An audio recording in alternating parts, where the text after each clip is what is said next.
वालेकुम, सत श्री अकाल, नमस्ते। मैं नफीस पठान, बुलंद आवाज में आप सभी का स्वागत है। आजाद भारत देश के इतिहास में पहली बार ऐसा हुआ है कि राज्य के गृह मंत्री को ट्विटर पे ट्वीट करके लिखना पड़ा कि अब मॉब लिंचिंग में मुसलमान का हाथ नहीं है। जी हाँ, हम बात कर रहे हैं महाराष्ट्र के गृह मंत्री अनिल देशमुख की, जिसने ट्विटर पे ट्वीट करके पालघर के मॉब लिंचिंग की लिस्ट जारी करी है और लिखा है मुसलमान का इसमें हाथ नहीं है। आज भारत की ऐसी स्थिति हो गई है कि स्पेसिफाई करना पड़ता है कि मुसलमान का नाम नहीं है। आखिर क्यों ये कदम उठाना पड़ा गृह मंत्री को?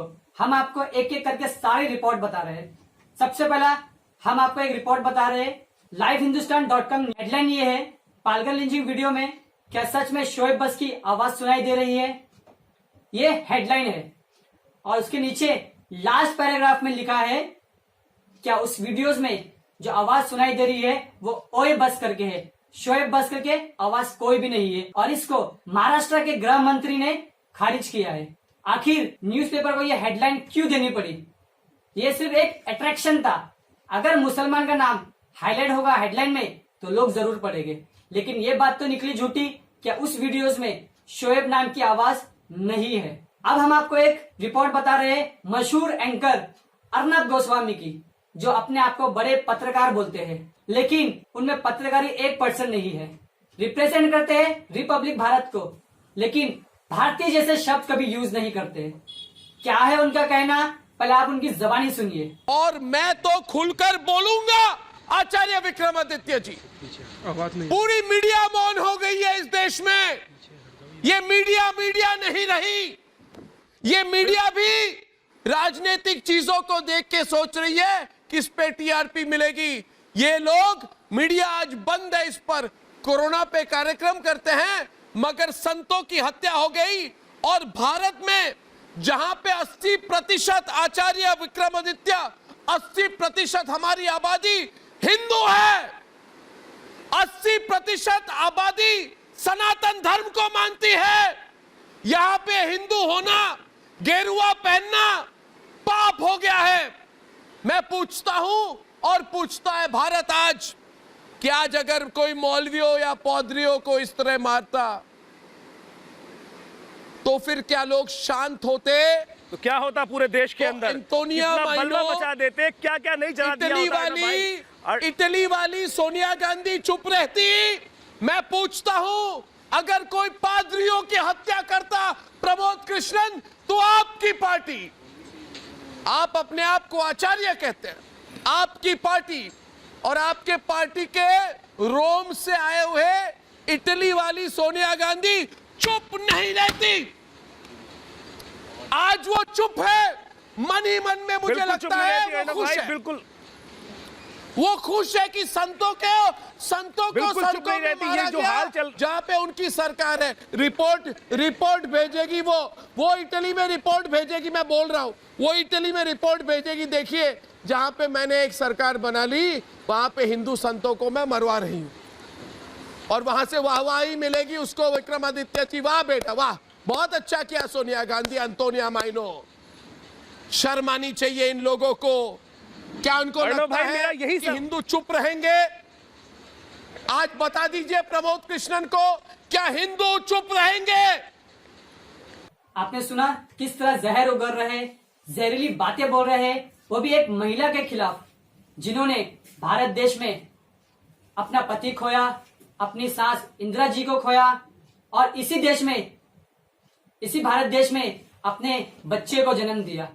अब उनके बारे में ऐसे गंदे शब्द यूज कर रहे हैं और सबूत दे रहे हैं कि पत्रकार है हम। ऐसे पत्रकार नहीं होते हैं जो सिर्फ और सिर्फ भारत देश में नफरत फैलाते हैं। मैं आपको बता दूं, अर्नब गोस्वामी के खिलाफ कई राज्यों में एफआईआर दर्ज हो चुकी है। अब देखना यह है कब अर्नब गोस्वामी अरेस्ट होते हैं। ऐसी जहरीली बातें सुनकर कई लोग वीडियोस बनाते हैं और अलग अलग धर्म को गाली देते हैं। ऐसी ही कुछ वीडियोस वायरल हो रही है, जिसमें से हम आपको 2 वीडियोस बता रहे हैं। आप अगर वो वीडियो सुनोगे तो आपका दिल रो पड़ेगा। क्या हिंदुस्तान में ऐसे भी लोग हैं जो एक कम्युनिटी होकर दूसरी कम्युनिटी को गाली देते हैं? तो को मरवा के अपने मातोश्री के अंदर बैठे हो तुम किसी दिन वहीं बैठे रह जाओगे। उद्धव ठाकरे बचोगे नहीं तुम। ये एनसीपी और कांग्रेस के गुलाम हो चुके, दल्ले हो चुके, सेकुलर हो चुके हो तुम। लेकिन अभी गोस्वामी अनुराग रघुवंशी का, सकल गोसाई समाज का, सनातनी का हिंदू तो नहीं मरा है, हमारा हिंदू नहीं मरा है, हमारे संस्कार नहीं मरे हैं, और ना ही राष्ट्रीय युवा द्वाई नहीं मरी है, और ना ही विश्व अभियान गोस्वामी समाज मरा है। मैं बैठा हूं अपने समाज के लिए, खून की एक एक बूंद तक लगा दूंगा, लेकिन अपने सनातनी को, गोसाई समाज के किसी व्यक्ति के साथ अन्याय होगा, छोड़ूंगा नहीं उसको। वादा करता हूं, छोड़ूंगा नहीं उसको। वो गत की जाएगी जो याद करेगा पूरी जिंदगी कि पाला पड़ा था किसी से। साथियों, तैयार हो जाओ, खड़े हो जाओ। इन जमातियों को सबक सिखाएंगे, इस उद्धव सरकार को सबक सिखाएंगे, इसको बताएंगे कि बेटा सनातनी को और संत को छेड़ने का मतलब क्या होता है। तुमने निर्मम हत्या कराई है, तुमने पुलिसकर्मियों से हत्या कराई है, तुमने जमातियों से हत्या कराई है, तुम जमातियों के रिश्तेदार हो चुके हो, तुम उनके साले बन चुके हो, अपनी बहन भी आई है तुमने जमातियों के यहां। उद्धव ठाकरे, अपनी औकात में आ जा, वरना तुझे महाराष्ट्र में आकर तेरी औकात बताई जाएगी। तूने संत मरवाए हैं, तेरा सनातन मर चुका है, तेरी संस्कृति मर चुकी है, तेरा हिंदुत्व मर चुका है। जल्द से जल्द न्याय दिला दे मेरे भाई, अन्यथा जो है तुझे महाराष्ट्र में आकर तेरा सबक सिखाया जाएगा, और तेरी सरकार जल्दी राष्ट्रपति शासन लगने में तुझे देर नहीं लगेगी। तेरा एनसीपी, तेरा कांग्रेस घुसड़ देंगे वहीं पर आकर। अगर तूने हमारे दोनों संतों की निर्मम हत्या जो पालघर महाराष्ट्र में हुई है, तुम्हारे सानिध्य में, तुम्हारी नाक के नीचे, तो तुमको छोड़ा नहीं जाएगा मेरे भाई। तुम सोच रहे हो कि सनातन संस्कृति तुम्हारे बाप की जागीर है, तुम्हारी जागीर नहीं, तुम्हारे किसी की जागीर नहीं। तुम लोगों ने जो किया है वो बकसने लायक नहीं है। एक संत मारे गए हैं, उसकी अति हो चुकी है, अब तुम्हारी अति बर्दाश्त नहीं होगी। जय श्री राम, जय हिंदुत्व भाइयों। भारत की धरती पे 2 साधुओं की निर्मल हत्या हुई, कायरता पूर्वक हत्या हुई। थाने से पुलिस स्टेशन से निकलते हुए साधुओं को ढकेल दिया गया। फोर्स के सामने पूरी भीड़ ने बेरहमी से मारा, कायरता से मारा, भगवा देखते ही हमला बोल दिया। क्या यही चलेगा भारत की धरती में? उसके बाद भी हिंदू खामोश हैं। कब तक आप शासन प्रशासन, पुलिस प्रशासन की मदद पे रहेंगे?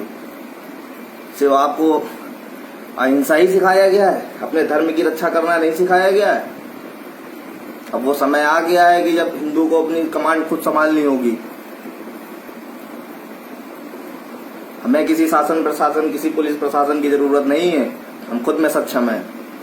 हम तो कहते हैं मोदी जी से कि ये जो कटुए बोल रहे थे 9 मिनट पुलिस हटा दे, हम तो कह रहे हैं 10 मिनट के लिए भी पुलिस हटा दे, उनको इनकी औकात सामने दिखा दी जाएगी।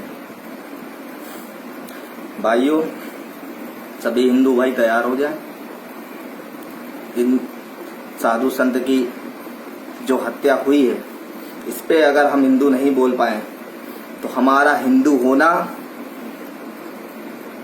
कायरता है। हमारा समझ लो कि धरती पे बोझ है, हमारा जीना ही व्यर्थ है। 3 तारीख को लॉकडाउन खुलते ही सभी हिंदू भाई महाराष्ट्र कूच करें, जो जहां पे है वो उसका वहीं विरोध करें। लॉकडाउन पे सभी की पोस्ट पे इसका विरोध, ऐसा विरोध, हमें किसी मादरचोद बिकी हुई मीडिया की जरूरत नहीं है, हमें किसी भ्रष्ट मादरचोद नेता की जरूरत नहीं है। हम खुद में सक्षम है, ये बता दूं। जब शांति दूत की बात आती है तो हर सेकुलर, हर कायर, हर नेता क्यों चुप हो जाता है? हर मीडिया क्यों चुप हो जाती है? सारे मुल्ले मौलवी बहनचोद इसको एक भीड़ का नाम दे के इसको बचाने के लिए तैयार है, लेकिन बहनचोद हिंदू कितना कायर हो गया है। हिंदू सिर्फ अगरबत्ती, मोमबत्ती यही सब जलाना जानता है। भाइयों, अब समय आ गया है, सभी भाई अपने घर से निकले, सभी भाई व्यवस्था बना ले। अब हिंदू को अपनी रक्षा स्वयं ही करनी होगी। हिंदू किसी के अधीन नहीं रहेगा। हिंदू जब तक किसी के अधीन रहेगा तब तक हिंदू के साथ यही होगा। हम भगवा रंग का कपड़ा पहन के मुस्लिम बाहुल क्षेत्र से नहीं निकल सकते हैं बहनचोद। क्यों नहीं निकल सकते? भारत में रह के सिर्फ इसलिए नहीं निकल सकते हैं क्योंकि हम शासन प्रशासन के भरोसे हैं। जय श्री राम, जय हिंदू। उनको ये नहीं पता कि वो जो गाली दे रहे वो हिंदुस्तान के लोगों को दे रहे, वो हिंदुस्तान की बदनामी है। और उससे पहले जो कम्युनिटी के लोग गाली दे रहे हैं वो कम्युनिटी की भी बदनामी है।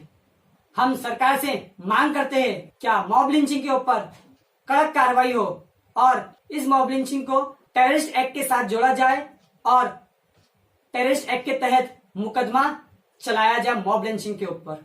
अब देखना है सरकार किस तरह ये एक्शन लेती है। हम जल्द ही हाजिर होंगे अपनी अगली खबर के साथ। देखते रहिए बुलंद आवाज।